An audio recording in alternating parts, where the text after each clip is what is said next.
Halo pemirsa, berjumpa lagi dengan kami di One News Internasional TV One Newscom.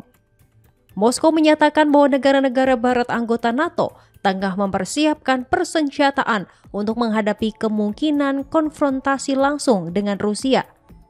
Juru bicara Kremlin Dmitry Peskov mengatakan Rusia sepenuhnya siap jika situasi itu benar terjadi.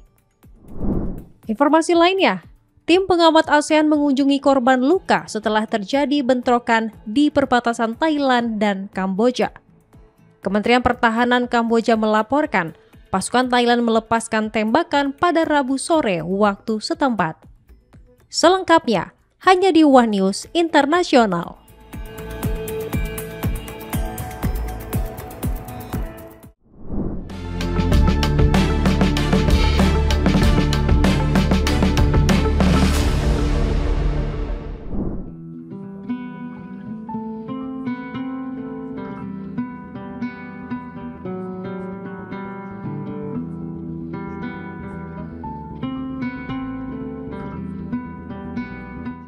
Dua menteri Ukraina mengundurkan diri pada Rabu setelah terseret skandal korupsi besar di sektor energi.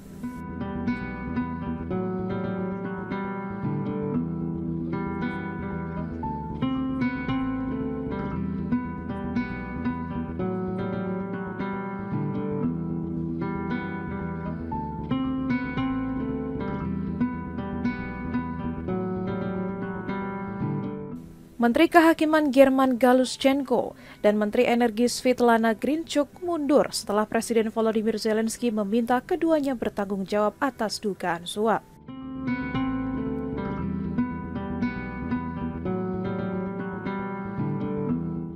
Kasus ini mencuat di tengah perang Ukraina melawan invasi Rusia dan memicu kemarahan publik luas.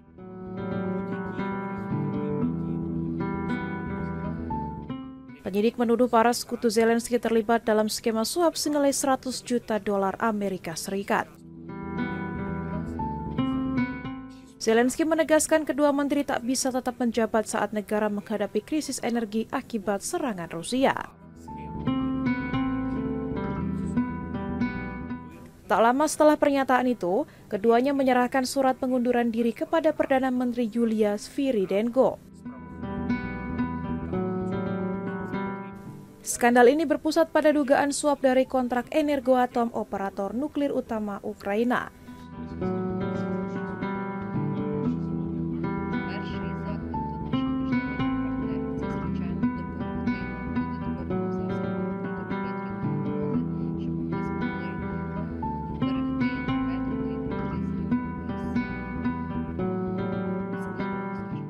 Warga menilai tindakan korupsi para pejabat sangat memalukan di tengah penderitaan rakyat akibat perang.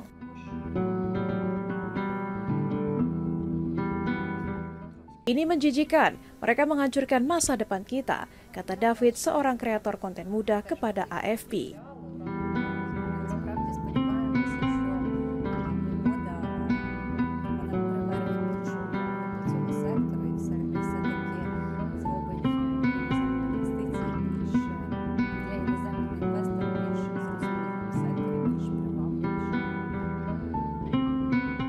Zelensky menyebut masih adanya praktik korupsi di sektor energi sebagai hal sangat tidak dapat diterima.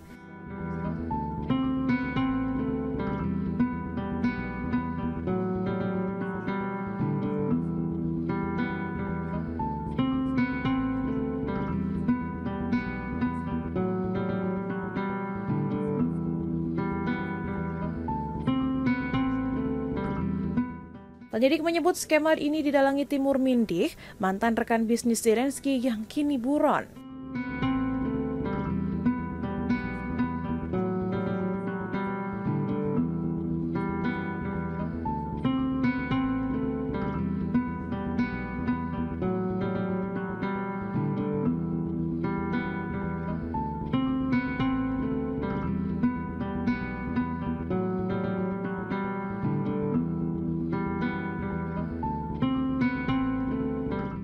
Mindih kabur dari Ukraina sesaat sebelum tuduhan diumumkan dan kini dijatuhi sanksi pribadi.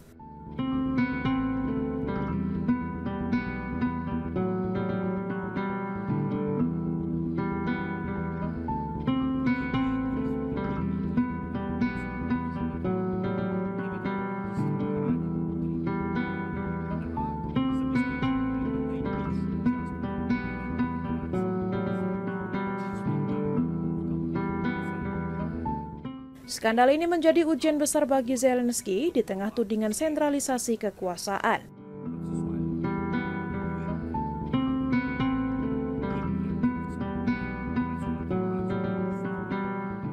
Pemerintahannya kini berada di bawah tekanan kuat untuk menegakkan komitmen anti korupsi agar bisa melaju menuju keanggotaan Uni Eropa.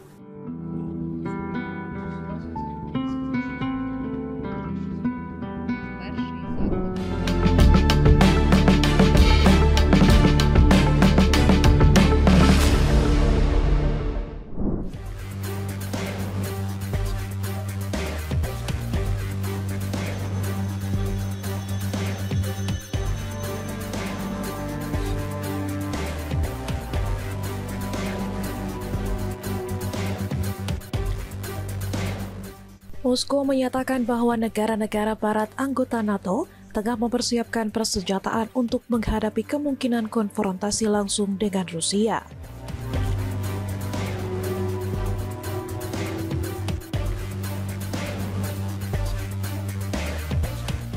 Juru bicara Kremlin Dmitry Peskov mengatakan Rusia sepenuhnya siap jika situasi itu benar terjadi.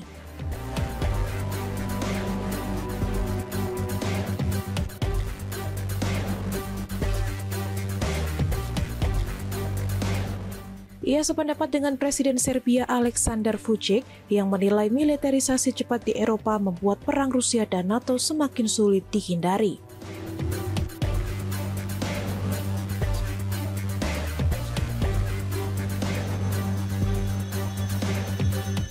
Menurut Peskov, suasana militeristik di Barat semakin kuat dan hal itu dinilai sebagai tanda buruk.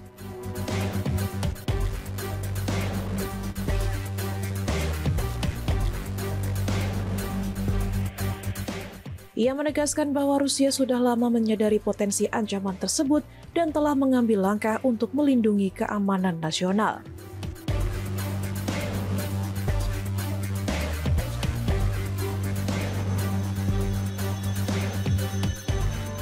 Vučić sebelumnya menyebut perang antara Rusia dan NATO bukan lagi sebatas hipotesis, mengingat peningkatan besar dalam anggaran militer negara-negara Barat.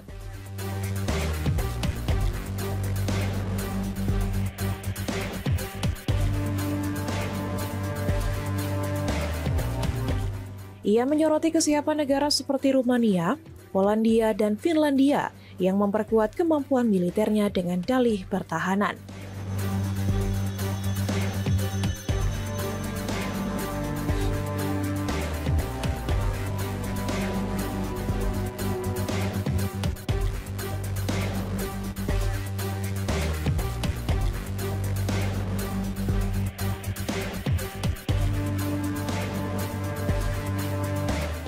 Sementara itu, Moskow menilai upaya persenjataan besar-besaran Uni Eropa hanya dijadikan alasan untuk menutupi persoalan ekonomi dan sosial di dalam blok tersebut.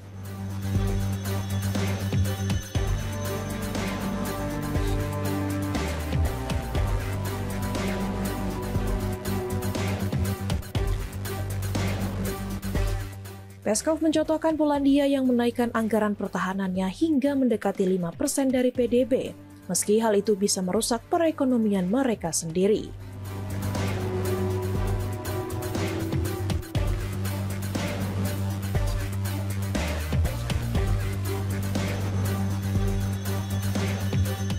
Rusia memandang ekspansi NATO ke arah timur sebagai penyebab utama krisis keamanan di Eropa dan perang Rusia-Ukraina.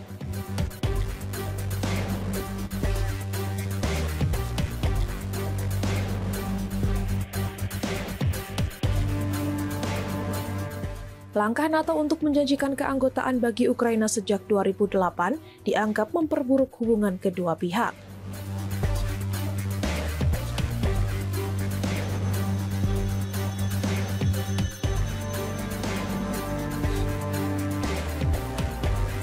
Setelah kudeta yang didukung Barat pada 2014, Ukraina pun secara terbuka menerapkan kebijakan yang berseberangan dengan Rusia.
Sebanyak lebih dari 1.500 bangunan telah dihancurkan oleh tentara Israel di Gaza sejak kesepakatan gencatan senjata berlaku pada bulan lalu.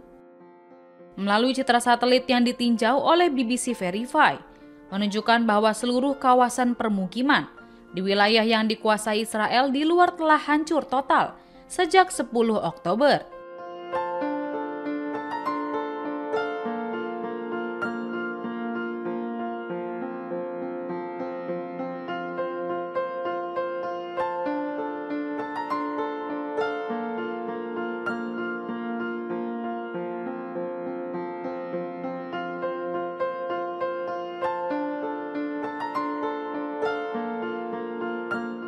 Foto-foto yang diambil sebelum kesepakatan gencatan senjata di daerah Abasan Al-Kabira, Khan Younis, Gaza Selatan, menunjukkan banyak bangunan yang masih utuh. Beberapa di antaranya bahkan memiliki taman, pohon, dan kebun. Citra satelit yang diambil di Rafah, Jabalia, dan kota Gaza sebelum dan sesudah kesepakatan gencatan senjata juga menunjukkan peningkatan kerusakan. Hal ini terlihat dari reruntuhan dan bangunan yang rata di area tersebut.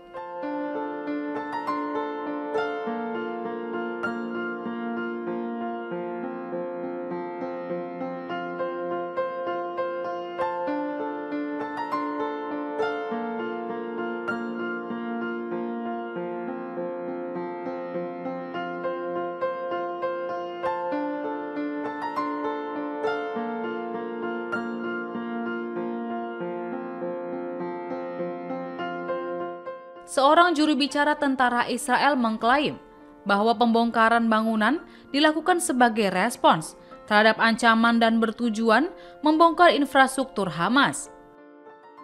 Sementara itu, menurut kantor media pemerintah Gaza, Israel telah melakukan 282 pelanggaran gencatan senjata, termasuk sebanyak 12 serangan ke lingkungan pemukiman, 124 serangan, dan 52 operasi pengeboman yang menargetkan bangunan sipil.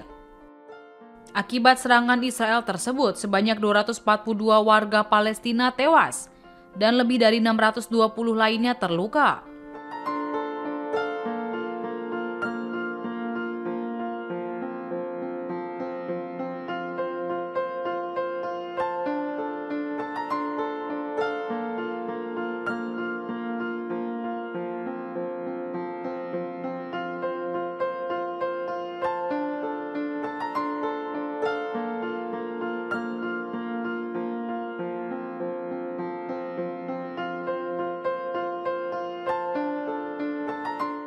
Kesepakatan gencatan senjata Gaza mulai berlaku pada 10 Oktober. Berdasarkan rencana 20 poin dari Presiden Amerika Serikat Donald Trump. Fase pertama dari kesepakatan gencatan senjata mencakup pembebasan sandera Israel sebagai imbalan bagi tahanan Palestina. Rencana tersebut juga mencakup pembangunan kembali Gaza dan pembentukan mekanisme pemerintahan baru tanpa melibatkan Hamas. Sejak Oktober 2023, tentara Israel telah menewaskan lebih dari 69.000 warga Palestina, yang sebagian besar perempuan dan anak-anak. Tentara Zionis juga melukai lebih dari 170.000 orang lainnya dan membuat jalur Gaza tidak layak huni menurut Kementerian Kesehatan.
Tingkat kualitas udara di New Delhi tetap berada pada kategori sangat buruk pada Kamis pagi 13 November.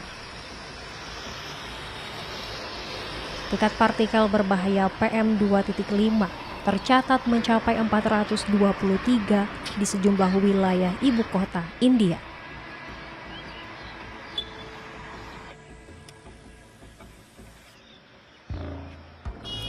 Seorang warga bernama Ashish mengungkapkan keprihatinannya atas kondisi tersebut.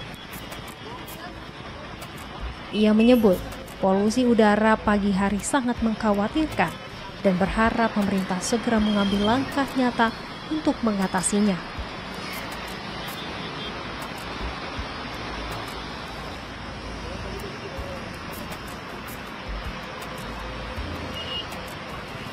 Pemerintah Delhi diketahui telah memberlakukan larangan terhadap pekerjaan konstruksi yang tidak mendesak sebagai bagian dari upaya menekan peningkatan polusi udara. Polusi udara di Delhi sebagian besar disebabkan oleh emisi kendaraan, debu, dan aktivitas industri. Kondisi ini semakin parah pada musim dingin karena pembakaran sisa panen oleh petani di negara bagian sekitar serta rendahnya kecepatan angin yang membuat partikel polutan bertahan di udara.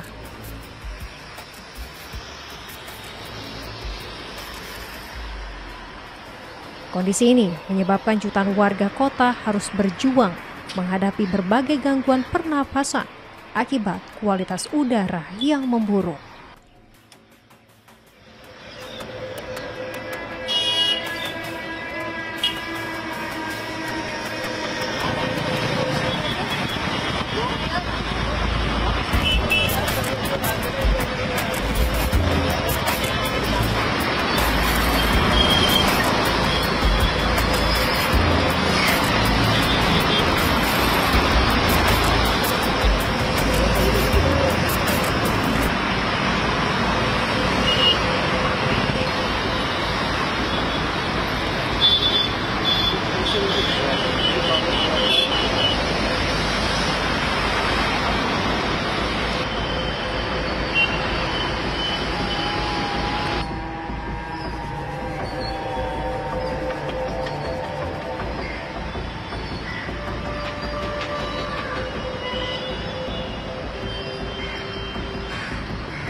Iran membuka pameran rudal di Teheran pada Rabu 12 November dalam rangka memperingati Pekan Dirgantara Nasional.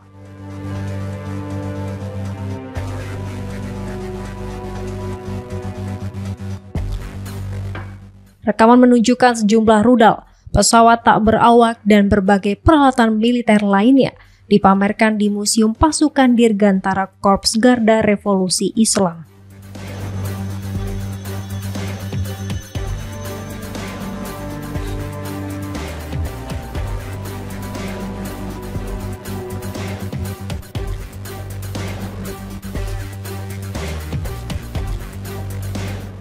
Jenderal Balali selaku penanggung jawab pameran menyampaikan bahwa Iran telah memulai produksi rudal yang ditampilkan dalam acara tersebut.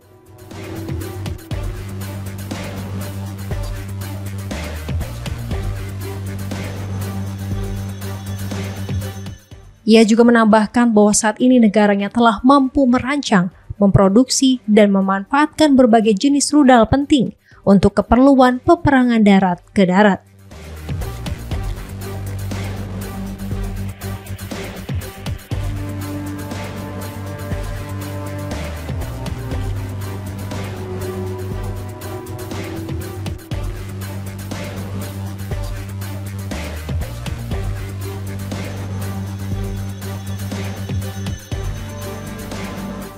Iran dilaporkan juga tengah mempercepat produksi rudal dengan ambisi untuk mampu menembakkan hingga 2.000 rudal secara bersamaan dalam konfrontasi berikutnya dengan Israel. Langkah tersebut dinilai sebagai upaya Teheran untuk melumpuhkan sistem pertahanan canggih milik Israel.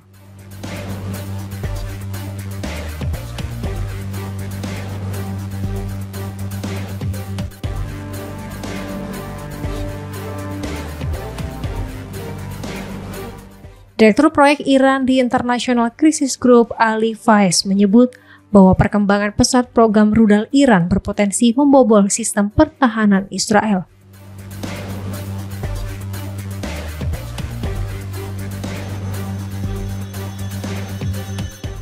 Program rudal yang terus berkembang itu disebut telah memperburuk ketegangan di kawasan Timur Tengah.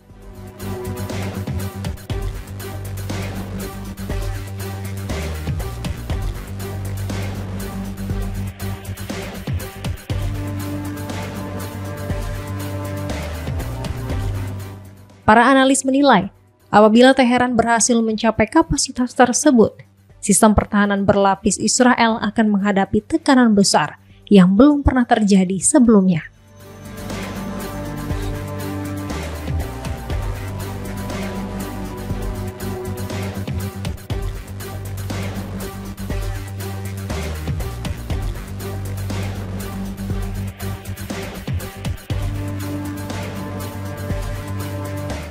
Langkah Iran mempercepat produksi rudal ini muncul di tengah kebuntuan negosiasi nuklir serta kebijakan tekanan maksimum.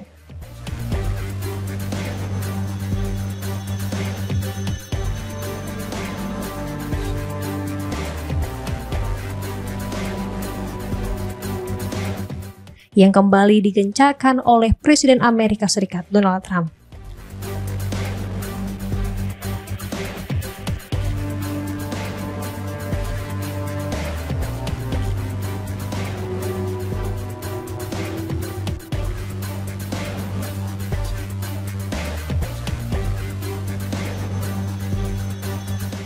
Percepatan program rudal juga dianggap mencerminkan semakin dalamnya isolasi diplomatik Iran dari negara-negara Barat.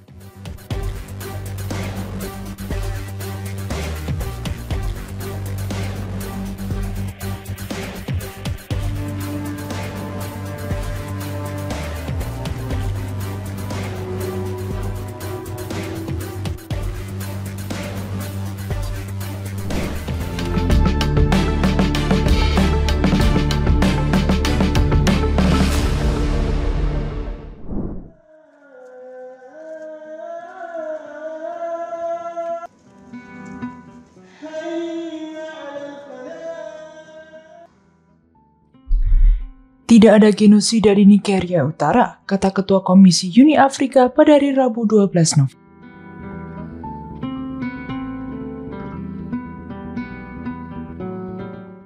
Menepis tuduhan Presiden Amerika Serikat Donald Trump bahwa sejumlah besar umat Kristen dibunuh di negara terpadat di Afrika tersebut.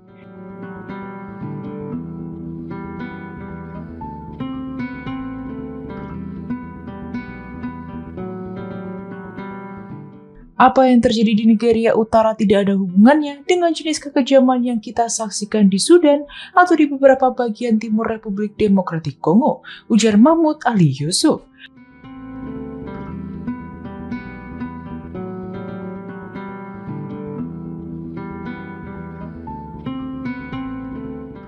kepada para wartawan di Perserikatan Bangsa-Bangsa di New York merujuk pada Republik Demokratik Kongo.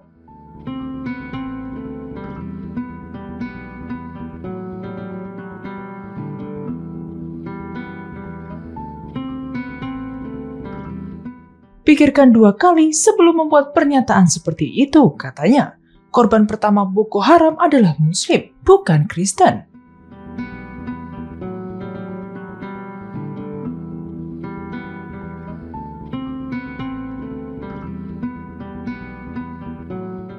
Kelompok bersenjata Islam ekstremis Boko Haram juga telah meneror Nigeria Timur Laut, sebuah pemberontakan yang telah menewaskan puluhan ribu orang selama 15 tahun terakhir.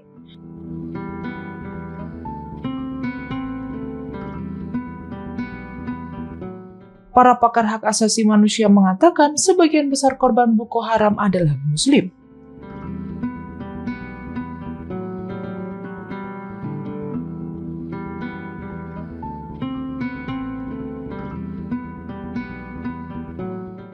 Awal bulan ini Trump mengatakan ia telah meminta Departemen Pertahanan untuk bersiap menghadapi kemungkinan aksi militer cepat jika Nigeria gagal menindak tegas pembunuhan warga Kristen.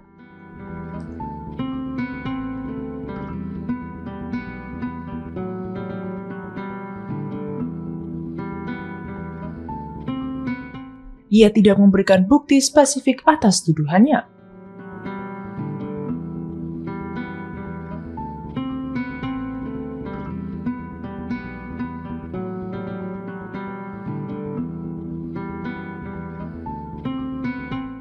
Ia juga mengancam akan menghentikan semua bantuan dan asistensi ke Nigeria dan mungkin akan memasuki negara yang kini tercoreng itu dengan senjata-senjata yang membara untuk sepenuhnya membasmi teroris Islam yang melakukan kekejaman mengerikan ini.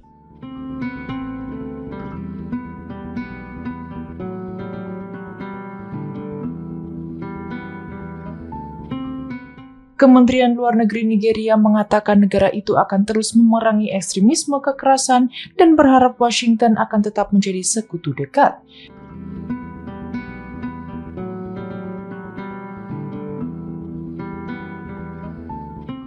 Dengan mengatakan bahwa Nigeria akan terus membela semua warga negara tanpa memandang ras, keyakinan, atau agama.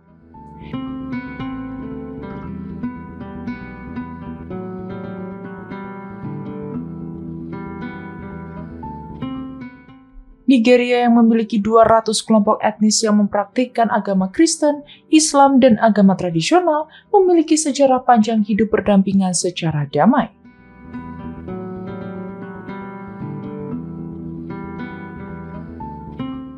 Namun Nigeria juga mengalami peningkatan kekerasan antar kelompok yang seringkali diperburuk oleh perpecahan etnis atau konflik memperebutkan sumber daya yang langka.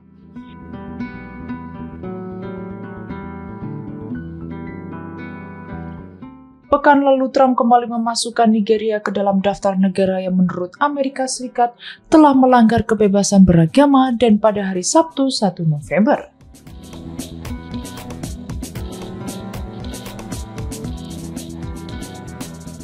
Keputusan Washington untuk menetapkan Nigeria sebagai pelanggar kebebasan beragama telah merenggangkan hubungan diplomatik antara kedua negara.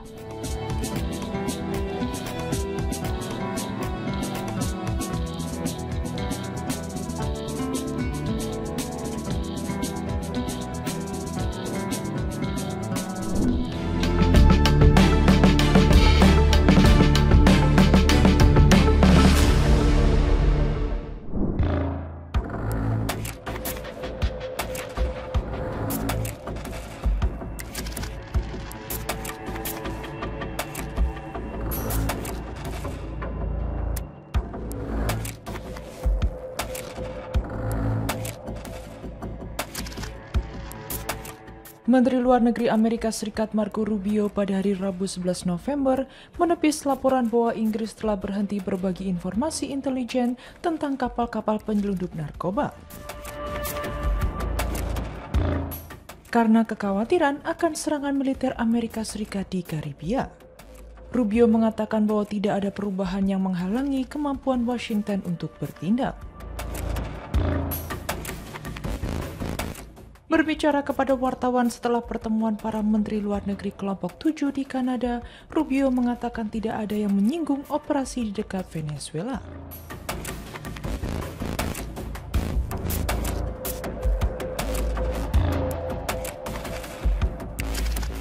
Selama pertemuan tersebut dan mengatakan Inggris tidak menyampaikan kekhawatiran secara langsung kepadanya.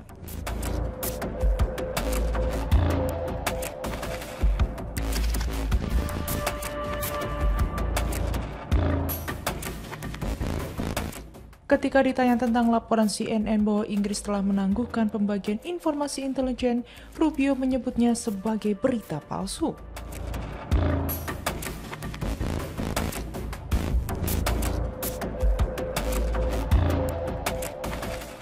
Tanpa menjelaskan secara rinci dan mengatakan Amerika Serikat memiliki kemitraan yang sangat kuat dengan Inggris.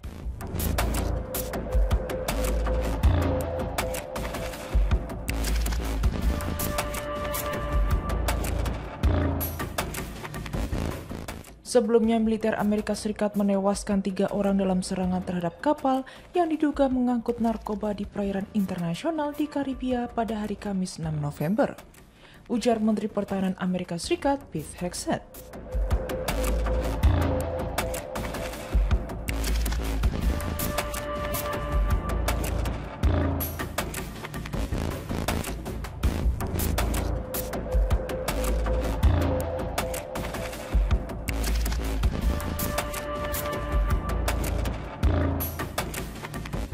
Hegseth mengatakan dalam sebuah unggahan di situs media sosial X bahwa kapal tersebut dioperasikan oleh organisasi teroris terdaftar, tetapi tidak memberikan bukti lebih lanjut.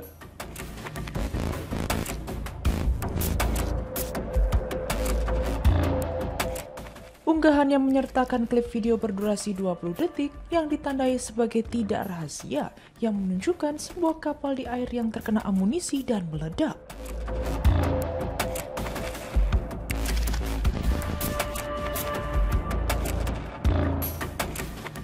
Aksi militer tersebut merupakan yang terbaru dari lebih dari selusin serangan Amerika Serikat sejak September terhadap kapal-kapal di dekat pantai Venezuela dan baru-baru ini di Samudra Pasifik Timur yang telah menewaskan lebih dari 60 orang.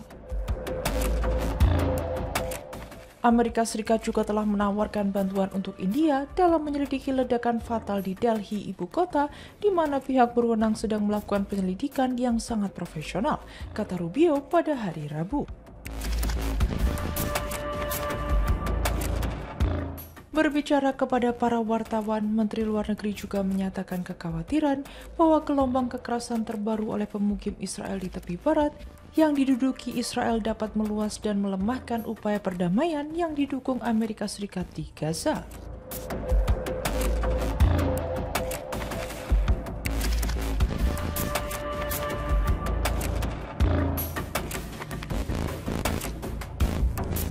Mengenai pertemuan-pertemuan mendatang, Rubio memperkirakan Amerika Serikat akan memiliki beberapa kesepakatan bagus untuk ditandatangani ketika putra mahkota Saudi Mohammed bin Salman mengunjungi Washington minggu depan dan bertemu dengan Presiden Donald Trump.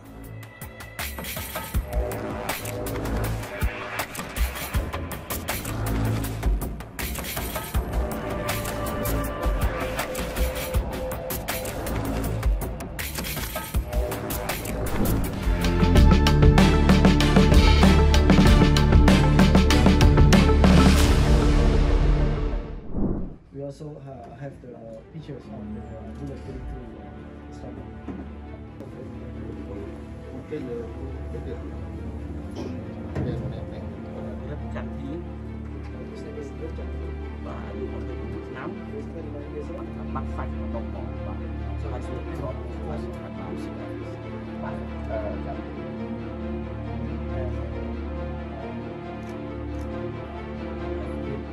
Tim pengamat ASEAN mengunjungi korban luka setelah terjadi bentrokan di perbatasan Thailand dan Kamboja.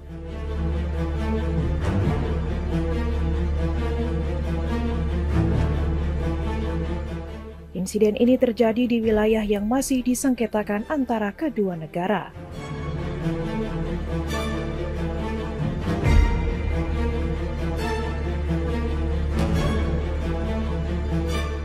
Pemerintah Pertahanan Kamboja melaporkan pasukan Thailand melepaskan tembakan pada Rabu sore waktu setempat.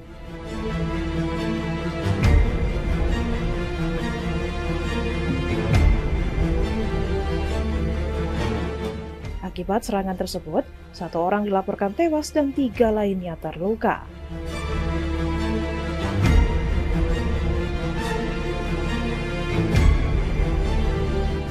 Pemerintah Kamboja meminta Thailand segera menghentikan penggunaan kekuatan militer di kawasan itu.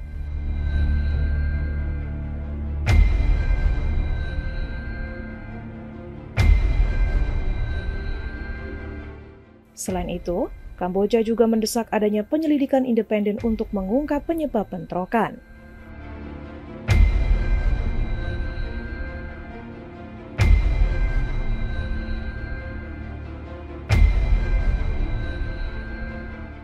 Sebelumnya, Thailand mengumumkan telah menangguhkan perjanjian gencatan senjata yang diperbarui bulan lalu.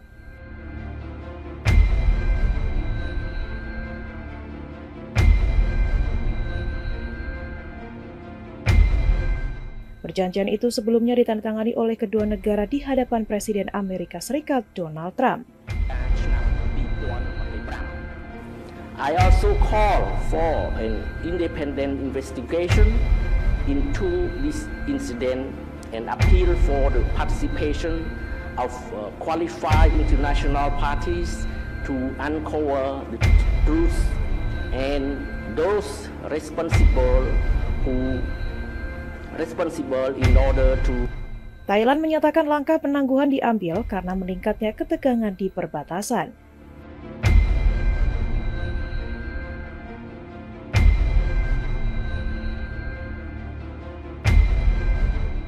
Pada hari yang sama, Thailand juga menuntut permintaan maaf dari Kamboja.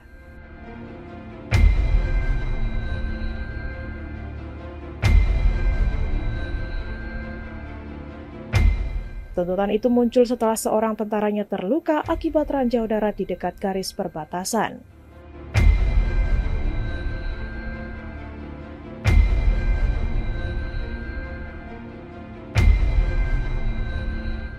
Bangkok menuduh Kamboja sebagai pihak yang memasang ranjau tersebut.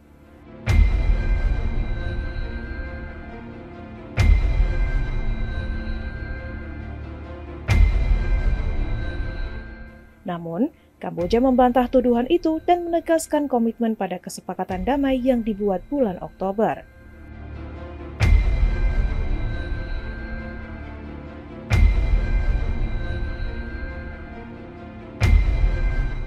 Kesepakatan itu merupakan lanjutan dari gencatan senjata yang dinegosiasikan Trump untuk mengakhiri pertempuran sebelumnya pada Juli.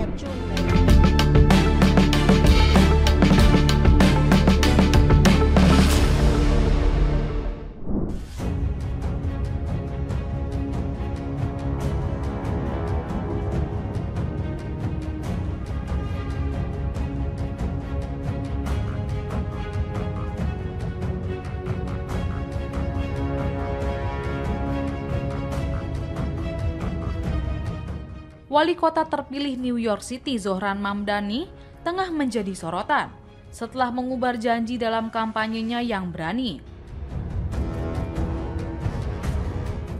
Mamdani memerintahkan penangkapan Perdana Menteri Israel Benjamin Netanyahu apabila datang ke New York.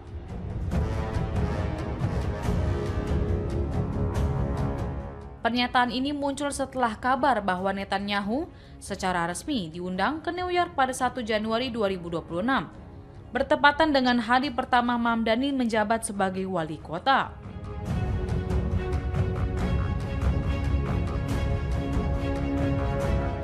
Janji Mamdani pun langsung memicu perdebatan besar, baik dari sisi hukum, politik maupun moralitas.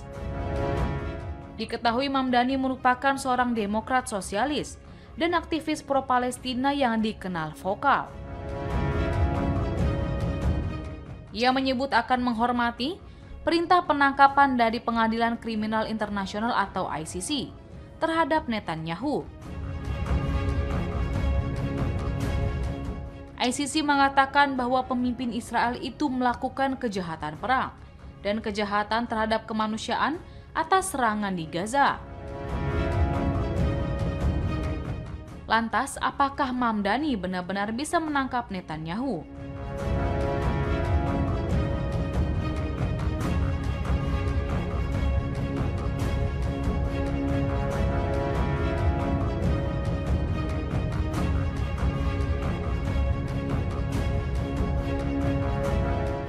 Dikutip dari India Today, menurut pakar hukum, jawabannya tidak sesederhana itu. Karena Amerika Serikat bukan anggota Pengadilan Kriminal Internasional. Sehingga ICC tidak memiliki yurisdiksi di wilayah Amerika Serikat.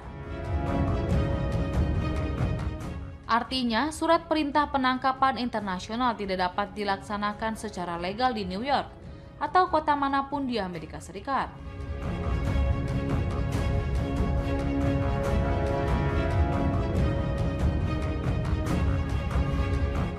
Sejumlah laporan termasuk dari Time menyebut bahwa hukum federal Amerika Serikat akan menghalangi upaya pemerintah kota untuk menangkap pemimpin negara asing.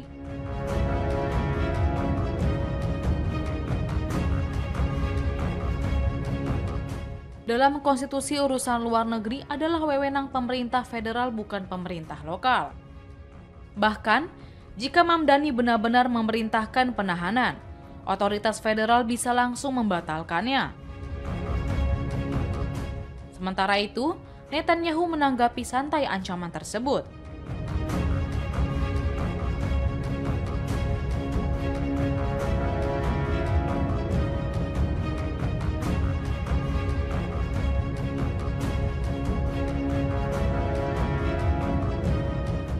Dalam konferensi pers di Gedung Putih pada Juli 2025, ia mengatakan dirinya tidak khawatir atas pernyataan Mamdani dan menambahkan bahwa Presiden Amerika Serikat Donald Trump akan menemaninya.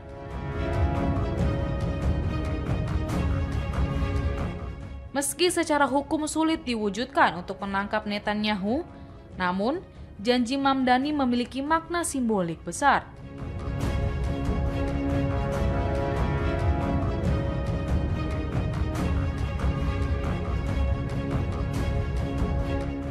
Apalagi New York dikenal sebagai kota dengan populasi Yahudi dan Palestina terbesar di luar Timur Tengah. Sehingga posisi Mamdani mencerminkan ketegangan yang terasa nyata di antara dua komunitas tersebut.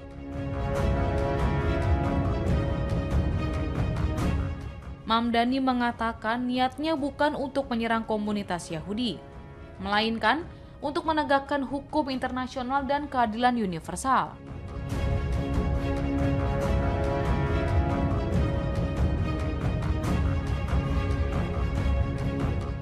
Meski menuai kecaman dan tudingan antisemitisme, dukungan bagi Mamdani di kalangan aktivis muda dan komunitas pro-Palestina tetap tinggi. Mereka melihat Mamdani sebagai figur berani yang menantang kemapanan politik Amerika Serikat. Di sisi lain, para pendukung Netanyahu menganggap pernyataan Mamdani hanya akan memperdalam perpecahan sosial di kota yang multikultural.